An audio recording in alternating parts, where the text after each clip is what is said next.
पता नहीं आप मीडिया वालों को क्यों लगता है कि मैं मुश्किल इंग्लिश और मुश्किल से इंग्लिश बोलती हूँ। आपसे अच्छे तो होटल के डेफ हैं। डेफ? बहरे। एक तो अंग्रेजी का तर्जुमा भी मुझे खुद ही करना पड़ता है। अभी मैं सुबह डिनर करने गई। सुबह डिनर करने गई, ठीक है ठीक है ठीक है ठीक है। आपको क्या तकलीफ है? स्टार्स को जब टाइम मिले वो कर लेते हैं डिनर। सुबह मैं डिनर करने गई होटल में, तो मैंने पूछा वट इज, यानी क्या क्या है। What is? तो उसने यानी डेफ ने बताया ऑल सम इज, सब कुछ है। Some is. मैंने कहा हेड फुट इज, सिरी पाए है। अच्छा। उसने कहा इज। मैंने कहा फिर लिया मेरा मुंह की बेखंडी। जब मैंने 1 प्लेट खा ली तो मैंने उसे बुलाया, मैंने कहा एंड इज, और है। आगे से कहता है नो फिनिश। फिर मैंने कहा ब्रिंग 1 ओपन माइंडेड बोतल। ढक्कन खोल के बोतल ले आ। वो ले आया।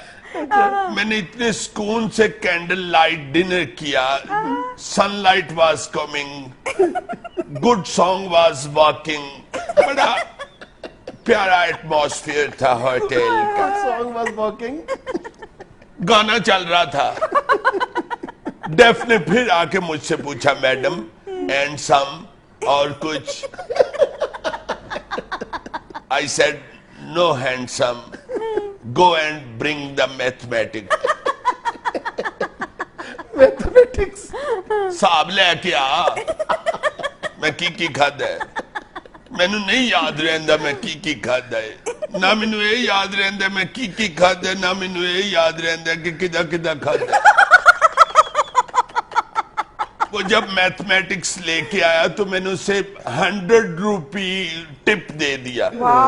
मैंने कहा go and kill the waves. Kill the waves. जा जाके मौजा मार। आपकी अंग्रेजी बहरा ही समझ सकता है।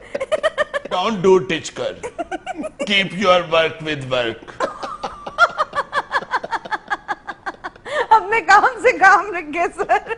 आप इन्हें छोड़ें, ये बताएं कि मंगनी टूटने की वजह क्या हुई? वजह क्या होनी थी?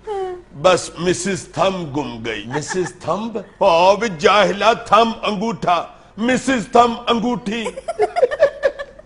बस एक मिसेस थंब के पीछे उन्होंने मेरी इंसल्ट शुरू कर दी। Then I became straight with them. Straight with them. हाय सीधी हो गई। मैंने कहा व्हाट इज योर टाइमिंग, तुम्हारी औकात क्या है? मुझ पर कीचड़ जंपिंग कर रहे हो। Big living not. Big living not क्या है? बड़ा रहंदा नहीं।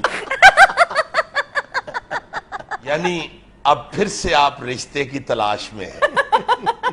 यस, इसलिए मैं बाहर जा रही हूँ और कोई मुझे स्नो विंडो देखने का शौक नहीं। Snow window? बर्फबारी। भारी विंडोज सर। दो